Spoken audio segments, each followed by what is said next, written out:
Today we're looking at 5 guitars that got lost and found, and at the end we'll look at one of mine. If you've ever lost a beloved instrument, perhaps you can identify with these 5 legendary axes that were lost by their original all-star owners but many years later ended up coming home. More guitars, more problems. Well, as any self-respecting guitar player knows, that's simply not true, but there's no doubt that the bigger your collection gets, the more chance that one way or another you're going to end up losing track of one of your treasured possessions. That's what happened to these 5 famous guitarists, but thankfully things turned out alright in the end. The loss of Zakk's beloved original 1981 Bullseye Les Paul Custom, better known as the Grail, occurred during a stint when Zakk's regular tech, Fred Kowalo, took some time off after the birth of his daughter. The guitar was put into the band's trailer after a gig, and someone forgot to lock it.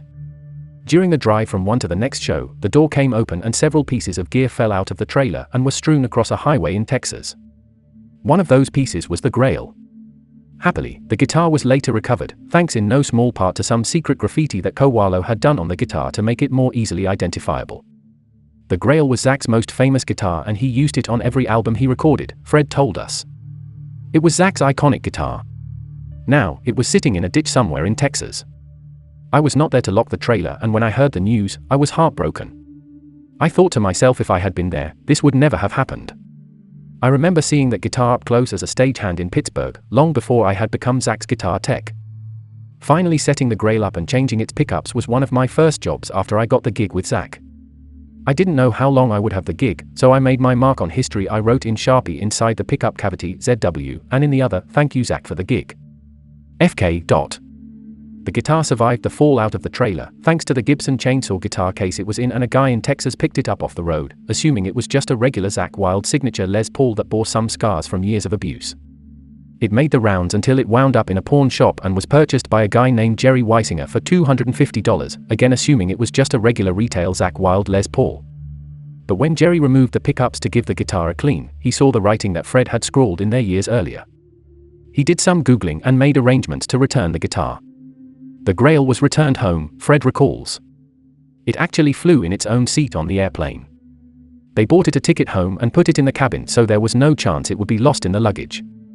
It made it home to Zakk and now resides in the studio safe and sound from the trials of the road. I bet that guitar has some good stories to tell.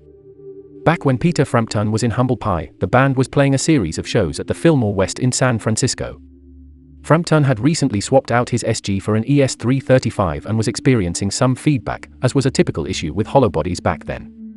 A fellow musician and fan of Frampton's named Mark Mariana suggested he try out his modified 1954 Les Paul Custom. Frampton used it for the entire set and was so impressed with the guitar that he offered to buy it on the spot. Mariana refused to accept any money for the guitar and gave it to Frampton as a gift. For the next decade, that guitar was featured on Humble Pie's Rock On and Frampton's iconic solo record, Frampton Comes Alive. It was unquestionably Frampton's favorite guitar. Then in 1980, while on tour in South America, disaster struck. A cargo plane carrying Frampton's gear, including the Custom, crashed near Caracas, Venezuela, killing all personnel on board the plane. The guitar disappeared for years until it was brought into a local luthier named Donald Valentina for a setup. The details of how the guitar came to be rescued from the wreckage remains a mystery. Valentina tried to buy the guitar for years from the person who owned it. He eventually was able to purchase the guitar for around $5,000 in 2011. Once he had the guitar, Valentina flew it to Nashville, Tennessee himself and returned it to Peter Frampton. The guitar was sent to the Gibson custom shop for repairs and remains with Frampton to this day. Frampton dubbed the guitar Phoenix because it rose from the ashes. Although he played many different guitars over the years, Jimmy Page was famous for playing Les Pauls. His number 1 and number 2 were both 1959 bursts, although number 1 might have been an early 1960, but his first Les Paul was actually a 1960 Black Beauty, a 3-pickup Les Paul Custom. This was years before Led Zeppelin. Page bought the guitar when he was 18 from a shop in London for £185 via a layaway plan in 1962. He opted for the 3-pickup combination to give him more sonic range as he was doing a lot of session work back then. He didn't bring the Black Beauty on tour with Led Zeppelin until the band's 1970 US tour. The guitar was used during the band's performance at the Met in Minneapolis, Minnesota on April 12, 1970. When the band landed in Montreal, Canada for their next gig, the guitar was gone. Page was devastated. He took out ads in various music magazines offering a reward for the return of his guitar. The guitar stayed hidden for over 20 years until, in 1993, the guitar was purchased by a vintage guitar shop in Minneapolis, Yle's American Guitars, for $5,000. The woman selling the guitar told the story that her husband, who had worked as a baggage handler at the Minneapolis St. Paul Airport, had stolen the guitar and that the guitar had belonged to Jimmy Page. The owner of Yle's American Guitars, Nate Westgore, sent photos of the guitar to Page's people who stated that the guitar was not his as it didn't have the 2 holes for the extra toggle switches and the Bigsby tailpiece that Page had added. Nate sold the guitar to an employee for $5,500, who owned it, and gigged with the guitar for the next several years. However, when the employee brought the guitar into the shop for repairs, in 2014, Nate put the guitar under a blacklight. The lacquer had settled over time, revealing the holes for Page's 2 extra toggle switches that had been removed and covered up. In addition, the 12th fret block inlay was unique. It had what is characterized as lightning with 3 stars to the left. This detail, as seen in old photographs of the guitar, was used to confirm that this was, indeed, Page's long-lost guitar. The employee who owned the guitar was in need of money to pay some medical bills.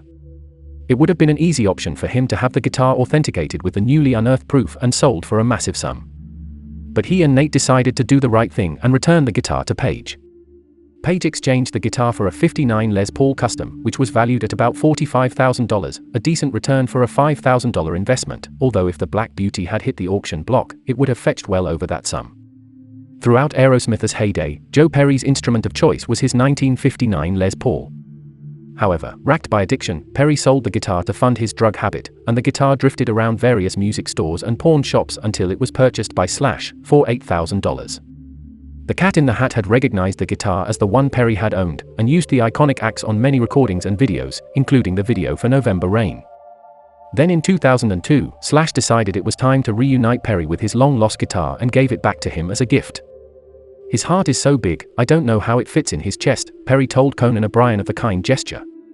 After Perry got the guitar back from Slash, he was clearly determined to never be parted from it again.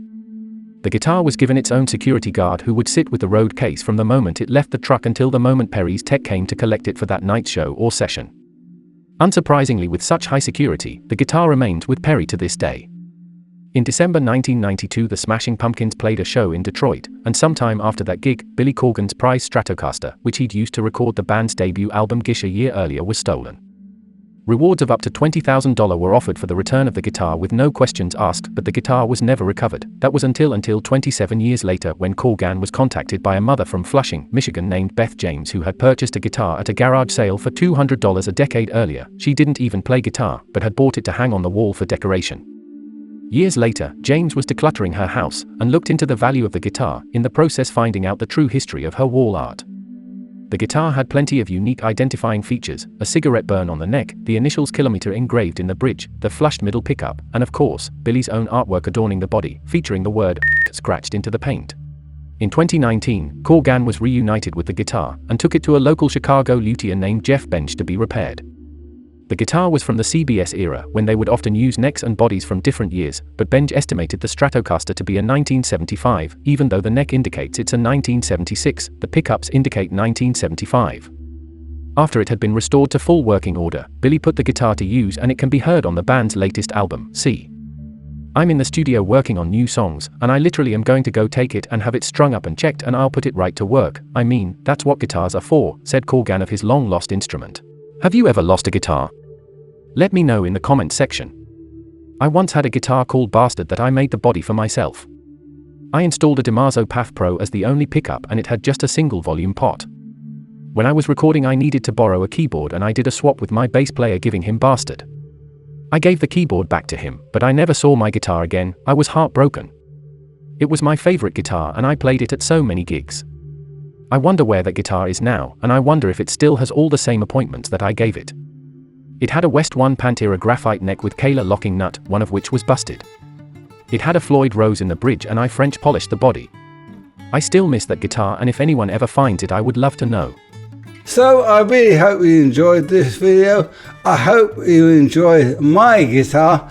Please keep a lookout for it. I'll be back with the best content I can, just as soon as I can, but in the meantime, you take good care.